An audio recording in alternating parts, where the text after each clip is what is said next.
Good morning, comic book fans. Welcome back to Comics in 5 Minutes. I'm your ever-loving host, Shorty. And this one is just a live one. I've not written any script for this. I'm not prepared for it. Basically, I had a really busy day yesterday and only just got around to reading this as I was closing up. This is Blade, Vampire Nation.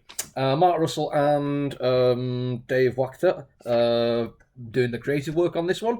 And it's a disappointing comic book, but not in a way you think. I'm not going to now just pull it apart and tell you how it's terrible and the plotting was slow and the action was unrealistic and the character designs were crap. Nothing like that. It's disappointing because of all the stuff it could be, but it wasn't.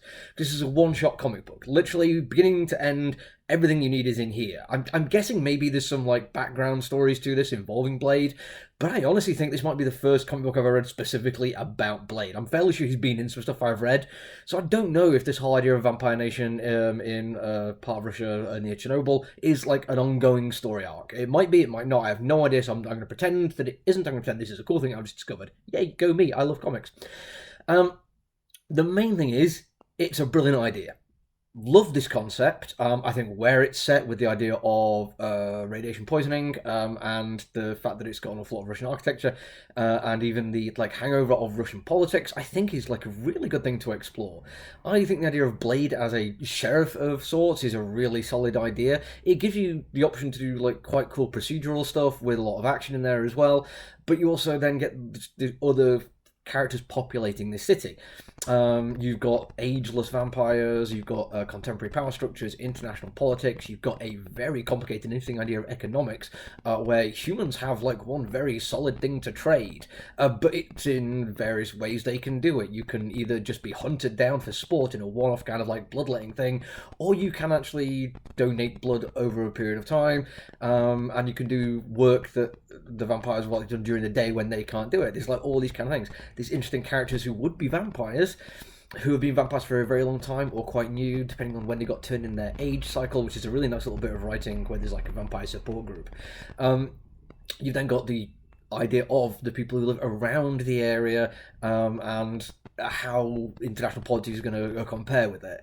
You've then got the power structures within. Vampires have been there for a very, very long time, but need to have a good showing of democracy, shall we say, to the outside world to make it look like this is a reasonable country, but long-term secretive power structures, which come with a little bit of an anti-Semitic vibe to it, I'm not going to lie, but I'd like to see how Russell will handle that. All of this is absolutely like chock full of ideas. So many cool stories you can tell in this, without even really going too far beyond what this one comic book is doing, which is kind of just a murder mystery. A vampire member of the council is killed by some human spec ops teams, and Blade has to go and find out who does it, and it leads him down a path to dealing with inherent power structures and lots of politicking. But because it is just a one shot, it does unfortunately feel a little bit thin. Not bad in any stretch of the imagination, but I want more in terms of damn near everything that I saw in this comic book. Like I said, the vampire support group, that's a solid idea, and there's like 4 or 5 people in that group that I want to know more about. And if you're going to spread this out to, say, 4 or 5, maybe even 6 issues, you can pepper the ongoing narrative with their backstories, how they were turned, how they were changed, what it means to them. Like, did they leave a family behind? Has it been so long ago they don't remember their family? Does their family come to live in Vampirisk, I believe it's called, or something like that? And how are they treated as like surviving blood relatives of these vampires?